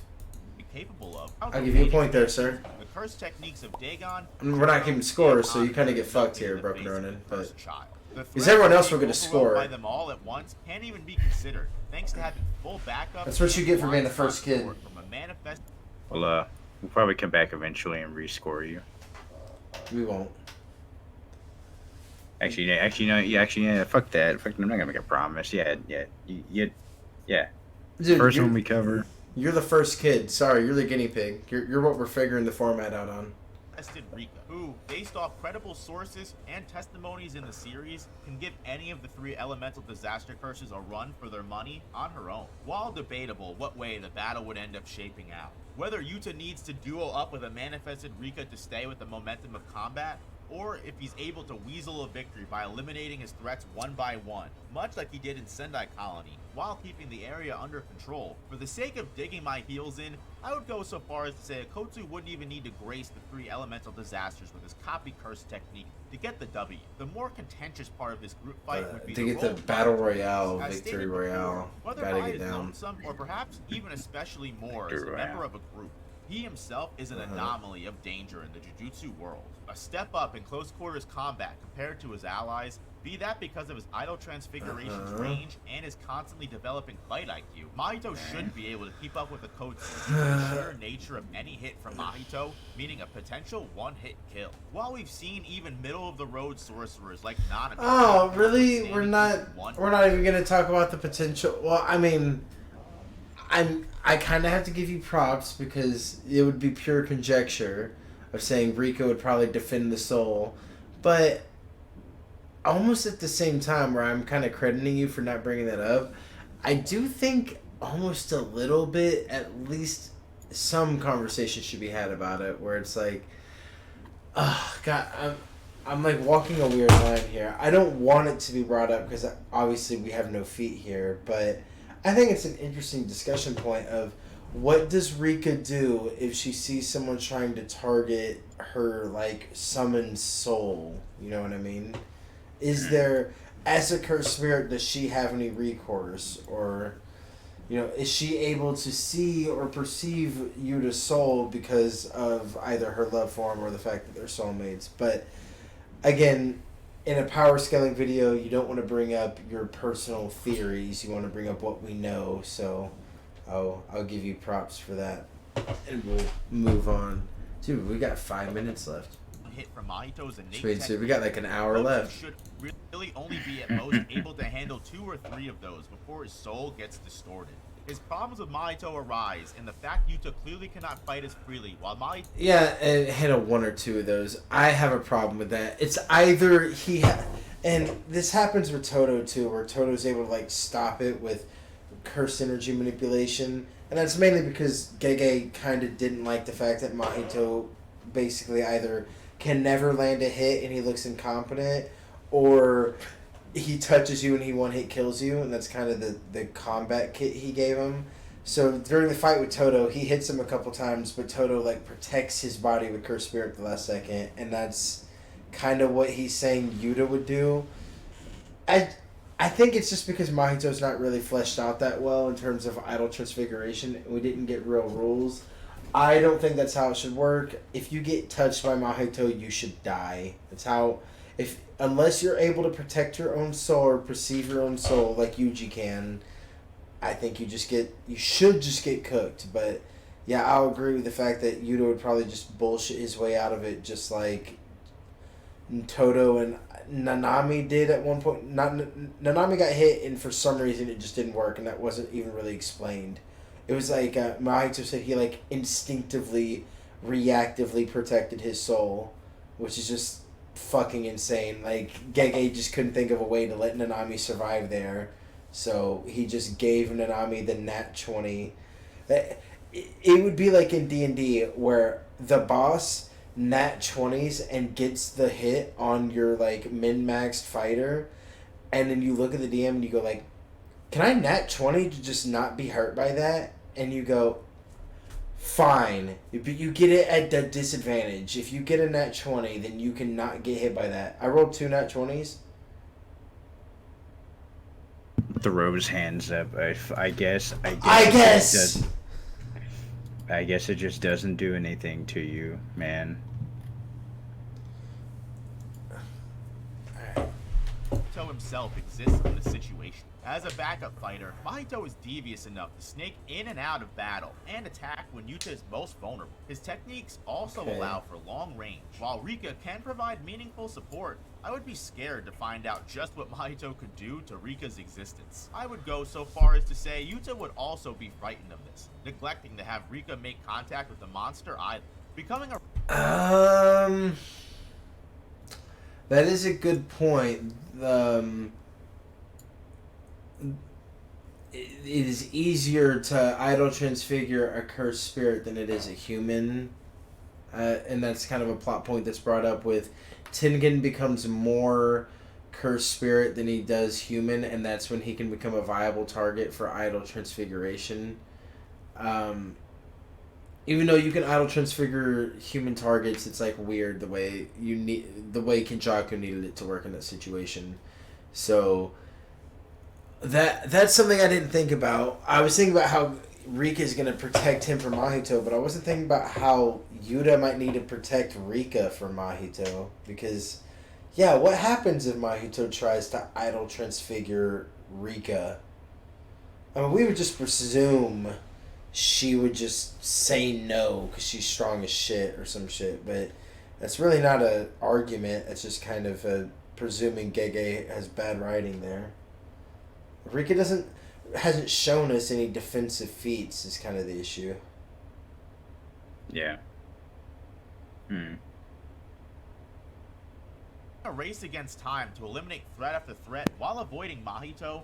Unlike most sorcerers, though, Okkotsu is capable of getting a kill shot on the demon, as positive energy would still be a viable aspect of eliminating the cursed spirit makeup of Mahito's entire existence. Much like no operator, Okay. I think that the biggest and baddest threat that disaster curses present is Mahito himself. The likes of yeah, Hanami and duh. Dagon would be taken out with more ease than Kurushi was, and because in this scenario, Yuta doesn't necessarily have to protect civilians, he's likely to use Rika's partial manifestation in combat in a way he didn't before. Keep in mind, this partial Stop manifestation doing of that. Rika is so powerful that a post-Shibuya Yuji could not move a muscle under her grip. Yuta, Dagon, and Hanami both...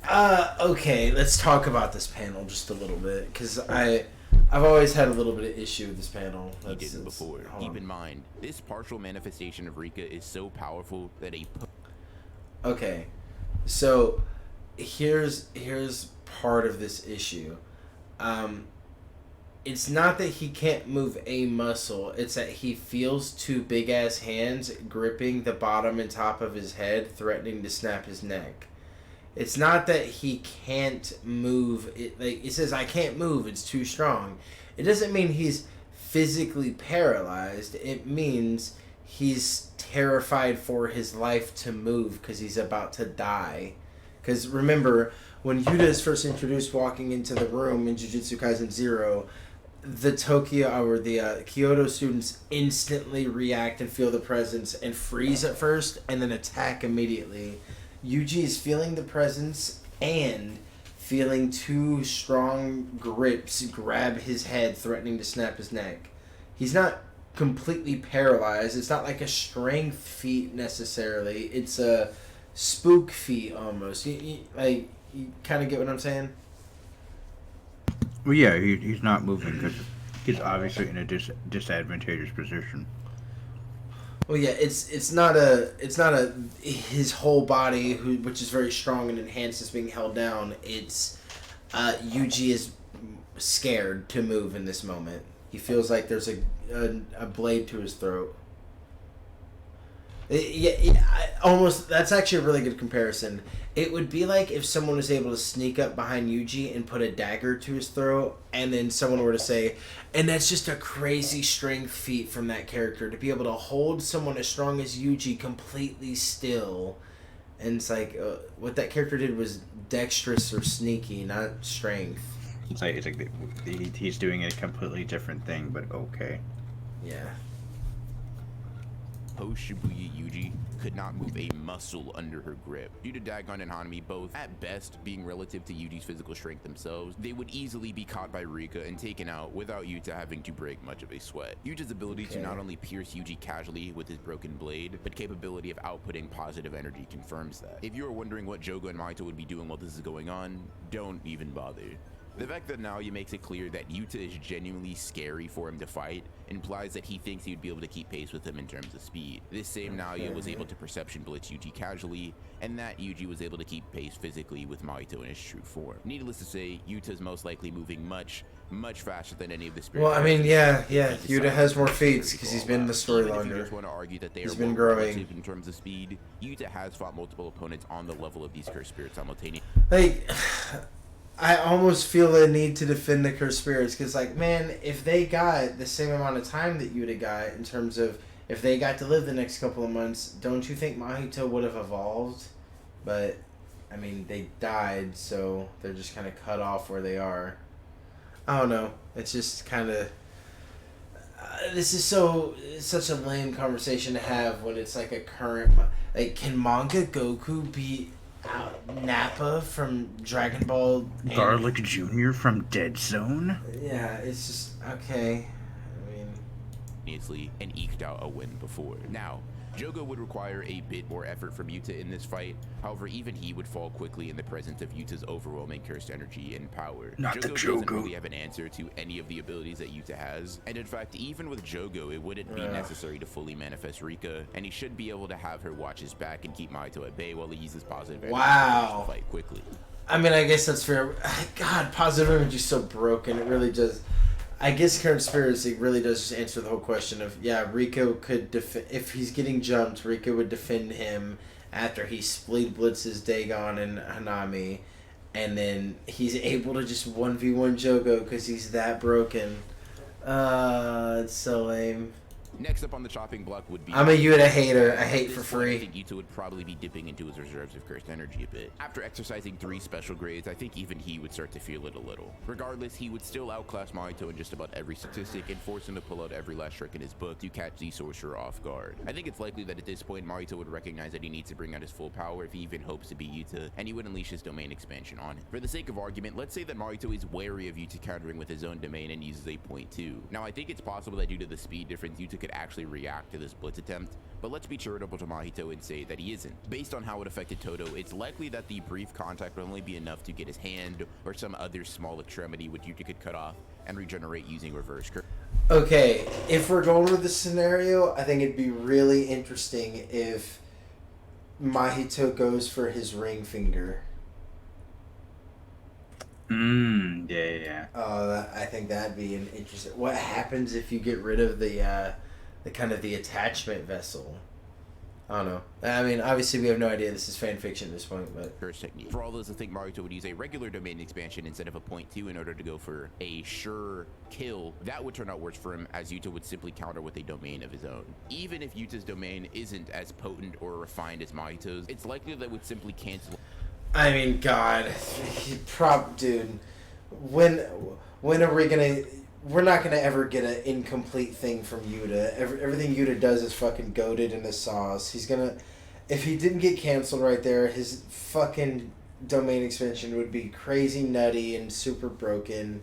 The reason it was canceled out there is because Gege hasn't figured out what the right OP shit is for him. Or maybe he has, but I don't know. If you can't tell, I'm losing a little bit of faith. Faith lost.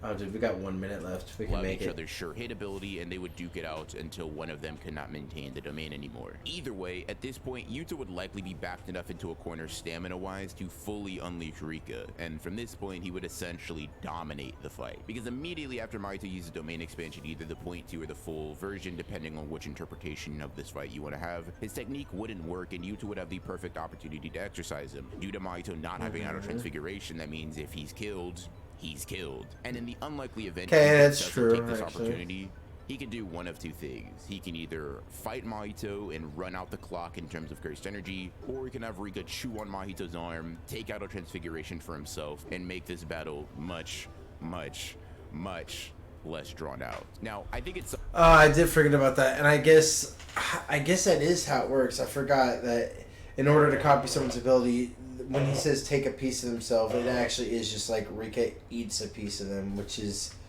so insane that all it takes is Rika. Dude, oh my god. I just had a whole different fucking flashbang. So, for those who are caught up in the manga, we still don't know where the 20th finger is for Sukuna. Bro, what if Rika ate the 20th finger? Rika has it, and then he uses his own malevolent shrine. Oh no, bro! You know who else has malevolent shrine? My girl. My girlfriend. Dude, no. self-evident that a Rika supercharged Yuta would massively outclass a fatigued Mahito, which would allow Yuta to take either of these strategies that I laid out. Depending on which one you think is more likely, more in character, or just less difficult, you can pick whichever one, but the outcome is still the same, with Yuta taking this fight versus the curses. In tandem with the rest of the cursed spirits, Mahito would definitely pose a big threat, and even in some He usually may be does. able to eke out a win. But in most scenarios, in the face of Yuta Okkotsu and his power, Yeah. he'd fall just like the rest. Thank you for putting that text on screen. I haven't been able to hear you most of this video, so. Well, that's the end of the video, and oh, dude, I'm excited for the next two case files because, you know, these are kind of what every case file or every audit builds up to is our two picks for each other. Very excited for the next one. Are we wanting to do your pick for me or my pick for you first? I think we should flip a coin real quick. Oh, you know what? I think we will. And I'm recording my monitor, so let me flip a coin right now. Let me go to Coin Flip Simulator. And I would stream it to you, except if I did that, our little icons would instantly disappear. So I will just have to tell you the result. Yeah, don't worry. We'll make the call. Just let me know when to call it. All right. So, is heads gonna be my pick or tails gonna be your pick? Tails will be my pick because tails never fails. Okay. We're gonna flip it. It is tails. Tails never fails, dude. Alright, so you're gonna get to pick the next video. Would you like to tell us now what the next video is, or you want to keep it a surprise? Oh, I would tell you guys right now so you guys can look forward to it. Let me get down. So this is gonna be Dingy, How Fujimoto Struck Gold. With the thumbnail. He's horny. Yep, we're gonna be talking about Dingy from Chainsaw Man. No emotion. Oh, I accidentally played a frame. Alright, well, is there a way I can let them see the thumbnail? I guess not. Well, you get a black frame instead of the thumbnail. Oh no, here's the thumbnail. You can see my mouse, my little mouse goes. Alright, so we didn't really do a mid conversation advert. It was too busy this time around. So the thing I will tell you guys, we really appreciate you guys getting to the end of the video. If you made it here, please like, comment, subscribe, do all the stuff we need to do so we can keep making this content. Didn't really have a whole lot of call to actions in this video, so you guys want to go down in the comment section, and I want you guys to tell us, do you think that Shibuya incident, Yuta, by himself, how do you think he would do versus the disaster? Yeah, let's have the way more fun and interesting conversation, which is not manga Yuta. It's Shibuya incident. If Yuta was there during Shibuya incident, how would the story change? Where would he be? What would he be doing? Who would be alive? Do you think he would be able to beat the disaster curses? First, not counting Rika, and then if he has Rika, do you think that changes the outcome? And, as we progress and we start running out of different channels we want to cover, there is certainly possibility of doing some voting in the comments for channels that you think need a good old-fashioned audit. Now, of course, we wouldn't be able to actually take your suggestions and, selectively target someone because, of course, that wouldn't be legal. But, let's just say that Greg... he can be a bit flimsy on the rules if enough votes get passed a certain way. Well, I mean, let's just say, corporate has known to do hat drawings, and we can put as many names in there as we want. That is true, but I think as of right now, we're gonna be looking forward to this video next time on case file number 4, and then we'll get my video as case file number 5, and you don't get to know it yet. You got to watch the next one to find out. So and then once we get to our 5th case file, we'll be able to. I say we'll do a separate video for that after that, so that we can make a determination on this guy's channel and what he should do moving forward. Oh yeah, we give him a diagnosis. And then after that, we'll move on to our next audit. Our next audit. Yeah. All right, guys. Thank you for checking out the video. Yes, sir. Thank you. All right. Yes, sir. Like, just as one person, just one guy. It's future me. Yeah, the one guy. Dude, thanks, Greg. I appreciate you watching this and not telling the supervisor about what you saw. Not telling the boss. All right. Thanks, guys. Thank you for watching. Bye bye.